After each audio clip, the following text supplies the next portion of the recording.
नमस्कार, आप देख रहे हैं खबर मीडिया। दोस्तों, आज की इस वीडियो में मैं आप सभी के लिए लेकर आया हूं आज दिन भर की तमाम बड़ी और मुख्य खबर। जी हां, मैं आपको बताने वाला हूं कि कैसे सुशांत सिंह राजपूत केस में सबसे बड़ी खबर निकल कर आई है। इसके साथ ही मैं आपको बताऊंगा कि कोरोना वायरस की दूसरी लहर से सबसे ज्यादा युवा लोग प्रभावित हो रहे हैं। साथ ही साथ मैं आपको बताऊंगा कि भयंकर आंधी और तूफान का मौसम वैज्ञानिक ने अलर्ट जारी किया है। साथ ही मैं आपको बताऊंगा कि कैसे WHO ने भारत की खोल कर रख दी है पोल। तो ऐसी ही तमाम बड़ी खबरें हैं जिसके बारे में जानना हर किसी के लिए बहुत जरूरी है, इसलिए आप सभी हमारे इस वीडियो को अंत तक जरूर देखिएगा। साथ ही हमारी आपसे बस एक छोटी सी रिक्वेस्ट है कि वीडियो को लाइक करके शेयर करना और चैनल को सब्सक्राइब करना। तो चलिए बात करते हैं सीधे पहली बड़ी खबर से।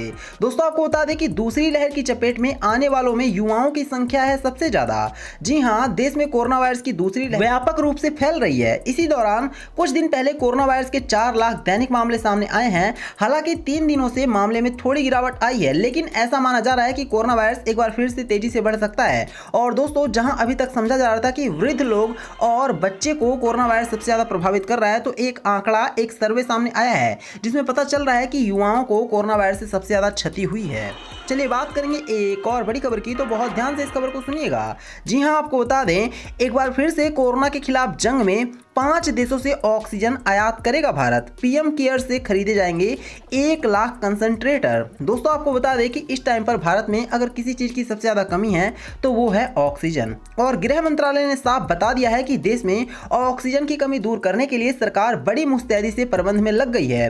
सरकार 5 देशों से 5805 टन ऑक्सीजन आयात करने जा रही है। इसमें से 3440 टन यूएई से, 1505 टन कुवैत से, 600 टन फ्रांस से, 200 टन सिंगापुर से और इसी तरह से बाकी तमाम देशों से भी ऑक्सीजन मंगवाया जा रहा है। तो अब हमारे देश में ऑक्सीजन की किल्लत दूर हो जाएगी। चलिए बात करते हैं एक और बड़ी खबर की, तो बहुत ध्यान से इस खबर को सुनिए।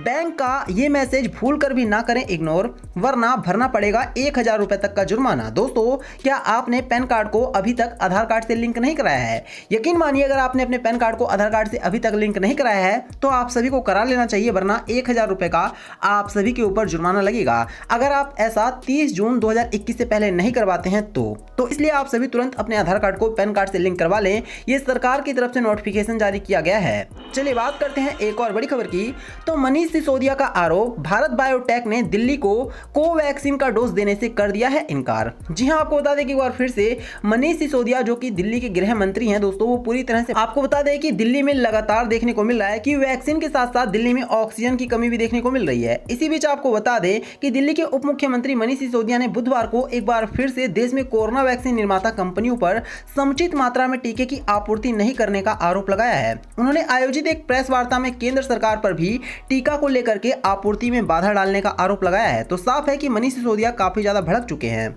चलिए अब हम बात करते हैं सीधे मौसम की। तो जी हां, आपको बता दें कि मौसम वैज्ञानिक ने जारी किया है भयंकर अलर्ट। उत्तराखंड, हिमाचल में होगी खतरनाक बारिश। दोस्तों, आपको बता दें कि आने वाले 24 घंटे मौसम विभाग के नजरिए से काफी खतरनाक होने वाले हैं। उत्तराखंड में दोस्तों बादल फटने की खबर सामने आई है। इसके अलावा बता दें कि हरियाणा, दिल्ली, पश्चिमी उत्तर प्रदेश और आसपास के एरिया में आप सभी को अगले 24 घंटे के अंदर भयंकर बारिश देखने को मिलने वाली है। इसलिए आप सभी लोग बेहद ही ज्यादा सतर्क रहना। मौसम वैज्ञानिक ने साफ साफ अलर्ट जारी कर दिया है। चलिए बात करते हैं एक और बड़ी खबर की, तो सुशांत सिंह राजपूत केस में सबसे बड़ी खबर है। दोस्तों, आपको बता दें कि सीबीआई एक बार फिर से रिया चक्रवर्ती को बुला करके बहुत जल्द पूछताछ कर सकती है। जी हां, आपको बता दें कि रिया चक्रवर्ती पर सीबीआई को शुरू से ही शक है और ऐसे में सीबीआई को लगता है कि रिया चक्रवर्ती से एक बार और पूछताछ करना चाहिए। अब आने वाले दिनों में आप सब देख सकते हैं कि सीबीआई एक बार फिर से रिया चक्रवर्ती को नोटिस भेजेगी और निश्चित तौर पर इस पूछताछ में रिया चक्रवर्ती से काफी सारी सच्चाई भी सामने आएगी।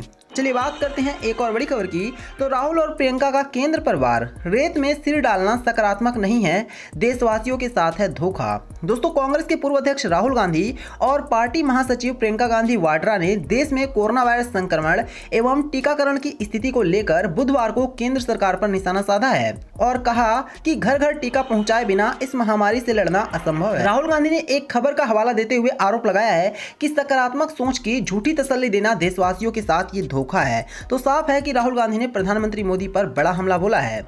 चलिए बात करते हैं एक और बड़ी खबर की। तो आप सभी को पता होगा कि इस टाइम पर क्रिकेट पूरी तरह से रुका हुआ है, लेकिन बड़ी खबर है कि भारत और श्रीलंका के बीच में होने वाले क्रिकेट पर भी अब मंडरा रहा है खतरा। दोस्तों आपको बता दें कि श्रीलंका दौरे के लिए भारतीय टीम जुलाई के टाइम पर श्रीलंका जाने वाली है, लेकिन आपको बता दें कि यहाँ पर भी क्रिकेट होना लगभग अब इम्पॉसिबल सा लग रहा है। ऐसा इस वजह से क्योंकि श्रीलंका में भी अब कोरोना वायरस बहुत तेजी से बढ़ने लग गया है और इस वजह से आने वाले दिनों में आप देखेंगे कि क्रिकेट पर एक बार फिर से ग्रहण लग सकता है। चलिए बात करते हैं अब हम एक और बड़ी खबर की। तो 8 राज्यों के मंत्री के साथ डॉक्टर हर्षवर्धन करेंगे बैठक, कोविड की स्थिति पर होगी गंभीर चर्चा। जी हां, देश में कोरोना वायरस का कोहराम अभी भी जारी है। पिछले 3 दिनों से भले ही कोरोना वायरस के दैनिक मामलों में थोड़ी सी गिरावट आई हो, लेकिन मौत के आंकड़ों पर कोई लगाम नहीं लगा है। पिछले 24 घंटे में ही देश में रिकॉर्ड तोड़ 4205 लोगों की जान गई है, जिसके बाद दोस्तों पूरी तरह से देश के तमाम बड़े मंत्रालय हिल चुके हैं और इसी बीच खबर आ रही है कि 8 राज्यों के साथ एक बार फिर से डॉक्टर हर्षवर्धन बड़ी बैठक करेंगे और निश्चित तौर पर इस बैठक में डिसीजन लिया जाएगा कि किस तरह से कोरोना वायरस पर लोगों की जान को बचाया जाए। चलिए अब हम चलते हैं सीधे एक बार फिर से सोने चांदी के प्राइस की तरफ। तो जी हाँ, आपको बता दें कि सोने और चांदी दोनों में ही बड़ी गिरावट देखने को मिली है। दोस्तों आपको बता दें कि अभी हाल ही में MCX में गोल्ड के दाम पर 0.32% 152 रुपए की गिरावट देखी गई है, जिसके बाद सोना 47,481 रुपए प्रति 10 ग्राम पर पहुंच चुका है। साथ ही बात करें अगर चांदी की, तो चांदी की कीमत में 0.74% यानी कि 529 रुपए की गिरावट देखी गई है, जिसके बाद चांदी 71,400 रुपए प्रति किलोग्राम पर पहुंच चुकी है। चलिए इसी के साथ अब हम चलेंगे सीधे एक और बड़ी खबर की तरफ। जी हां, आपको बता दें कि WHO ने किया है दावा, 44 देशों में पहुंच चुका है भारत का कोरोना वेरिएंट। भारत नहीं बता रहा है मौत का असली आंकड़ा। दोस्तों WHO ने एक बार फिर से न सिर्फ चाइना की चमचागिरी की है, बल्कि भारत पर भी अब उंगली उठाना चालू कर दिया है। जी हां, आपको बता दें विश्व स्वास्थ्य संगठन ने भारत में कोरोना वायरस की दूसरी लहर से मची तबाही को लेकर चिंता जताई है। भारत में पहली बार पहचाना गया कोविड-19 का नया वेरिएंट दुनिया भर के अन्य देशों में भी पैर पसारने लगा है। विश्व स्वास्थ्य संगठन ने बुधवार को कहा है कि भारत में कोरोना के जिस वेरिएंट के कारण स्थिति बिगड़ी है, वो अब तक 44 देशों में पहुंच चुका है। साथ ही साथ WHO ने भारत पर आरोप लगाया है कि भारत कोरोना वायरस से कितने लोगों की जान गई है, इस पर सही आंकड़े तो बता ही नहीं रहा है। चलिए बात करते हैं एक और बड़ी खबर की। तो कोरोना काल में बिहार के किसान हो गए बेहाल, कम कीमत मिलने पर सैकड़ों किलो टमाटर को ट्रैक्टर से रौंद डाला। जी हां, बिहार के मुजफ्फरपुर जिले के टमाटर किसानों की मुश्किलें कोरोना काल में काफी बढ़ गई हैं। 3 महीने की कड़ी मेहनत करने के बाद उनके टमाटर जब उपजने शुरू हुए हैं, तो व्यापारी उनके टमाटर की कीमत 1 रुपए किलो लगा रहे हैं, जिसके बाद किसानों में काफी गुस्सा देखने को मिल रहा है और किसान अपनी खुद की ही टमाटर पर अब ट्रैक्टर चलाने पर मजबूर है और उनका कहना है कि अगर उनके टमाटर की सही लागत उनको नहीं मिलेगी तो क्या फायदा इतनी मेहनत करने का, और इसी वजह से किसानों में काफी गुस्सा देखने को मिल रहा है। चलिए बात करेंगे अब हम एक और बड़ी खबर की। तो कोरोना संक्रमित आसाराम की एम्स में बिगड़ गई तबीयत, AICU वार्ड में किया गया है भर्ती। जी हां, यौन उत्पीड़न मामले में आजीवन कारावास की सजा काट रहे आसाराम बापू हाल ही में कोरोना की चपेट में आए थे, जिसके बाद उन्हें एम्स में भर्ती कराया गया है, जहां उनकी हालत बिगड़ गई है। इस वजह से उन्हें अब नॉर्मल वार्ड से AICU कोविड में शिफ्ट किया गया है। उम्मीद की जा रही है कि ये बहुत जल्द रिकवर हो जाएंगे। तो ये थी आज दिन भर की तमाम बड़ी और मुख्य खबर। वीडियो को लाइक करना, इसे शेयर करना और चैनल को सब्सक्राइब करना। धन्यवाद।